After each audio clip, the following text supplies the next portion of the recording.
Hi, in this tutorial I'm going to show you how to do a little bit of selective blurring. As you can see in this straight out of camera picture here, the detail on this knitted blanket was quite sharp in front of the baby, and I wanted to take some of that sharpness out, so to concentrate the eye on the subject itself. So the first thing that I want to do is I want to clear up some of the skin, and I'm going to do that with the spot healing tool. Now in Photoshop 5 there's a content aware spot healing tool, which is a much quicker way to work, but the other one, it works the same way as the other one, it's just a little bit faster, that's all. So I'll just quickly go over those, and then with the patch tool I'm going to get the darker, the bigger areas, and I'm going to patch them up into some areas of cleaner skin or lighter skin up in the forehead here. And so after that I'm going to run the skin smoothing action, which is down in the editing actions area, and I'm going to use my brush at 100% opacity, and I'm going to smooth that skin out.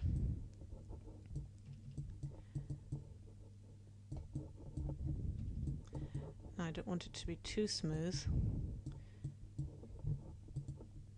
so I'm going to go into that layer and just lower the opacity of that.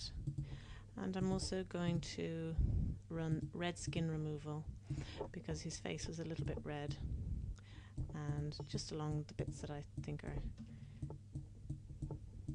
a bit redder than they should be, I'm just going to paint over with 100% opacity white brush. As I look at the picture now, it seems like his arms are a different colour to his face, so they seem to be paler and have a little bit of blue in there too.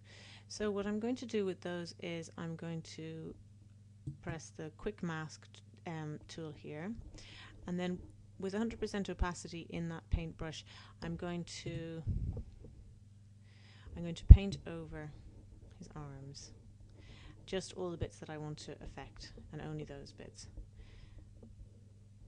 Okay, so once they're selected like that, I can press the quick mask tool again. So when I make an adjustment layer,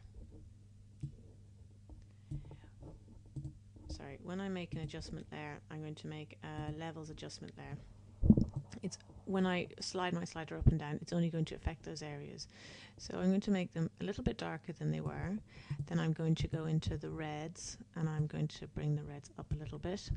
And then the blues, I'm just going to bring the blues down a little bit, and maybe a little bit more in the reds. So as you can see now, the colour of those arms match up a little bit better with the face.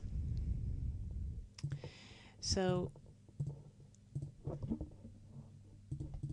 I'm going to run the first cross-processing action I'm going to run is the warm haze, and once that's on I'm going to bring the haze down. You can see the different the way it affects the picture on these levels here, and you can click them on and off to see how they work. The haze I'm going to bring down to about 25%. It's a little bit warm, so I'm going to bring that down too. And the brighten, I think I can bring it up a little bit like that. And what I'm also going to do is I'm going to run the vignette, and when the vignette's on, you can also adjust that to your taste. You can turn it on and off. So I'm going to lower the opacity of that just a little bit, and then we're going to get on to the selective blurring.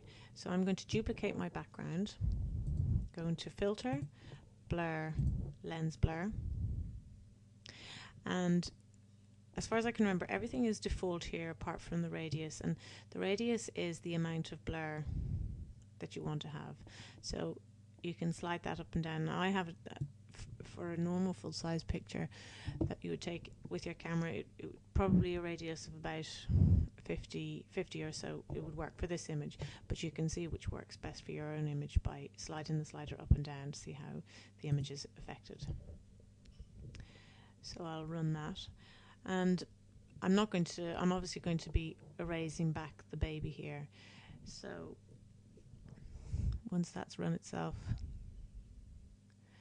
I'm going to get my eraser tool at an opacity of 100%, and using the square bracket I'm going to make my brush bigger, and I'm going to erase back on the baby.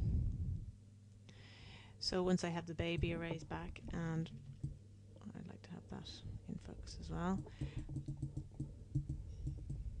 I don't want there to be a sharp line between what's in focus and what's now blurred, so I'm going to lower the opacity of my brush right down to about 20%, and then in sweeping brush movements I'm just going to